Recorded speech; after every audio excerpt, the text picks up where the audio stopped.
Troisième problème sur la loi de la conservation d'énergie. Une personne dépose une bille de 20 grammes sur un ressort vertical dont la constante de rappel est de 25 newtons par mètre.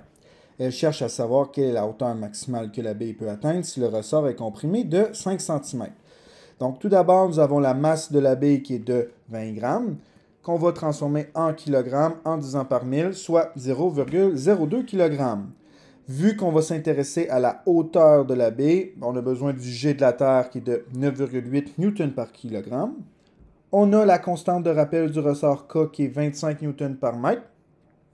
Ensuite, le ressort est comprimé de 5 cm qui est notre delta X.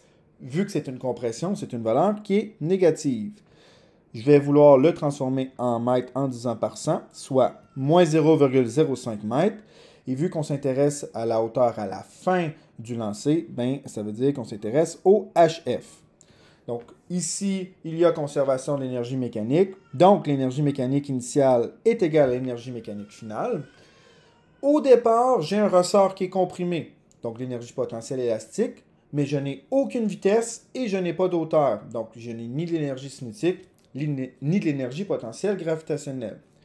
À la fin, le ressort n'est plus comprimé par rapport à la bille, donc il n'y a pas d'énergie potentielle élastique.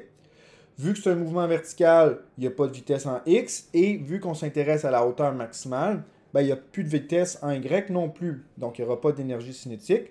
Et il y aura seulement de la hauteur, donc l'énergie potentielle gravitationnelle à la fin. Donc là, ce qu'on va faire, c'est qu'on va remplacer l'énergie potentielle élastique par la formule 1/2K fois delta X au carré.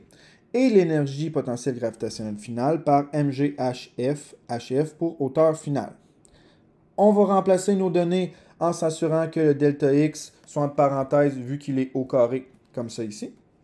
Donc à gauche, quand je vais calculer l'énergie potentielle élastique initiale, ça va me donner une valeur en joules. Et à droite, je vais faire 0,02 kg fois 9,8 newtons par kilogramme. Donc les kilos s'annulent, il va me rester seulement des newtons, soit 0,196 newtons. Et finalement, pour isoler la hauteur finale, je vais diviser par 0,196 newtons de chaque côté, ce qui me donne une hauteur finale d'environ 0,16 mètres.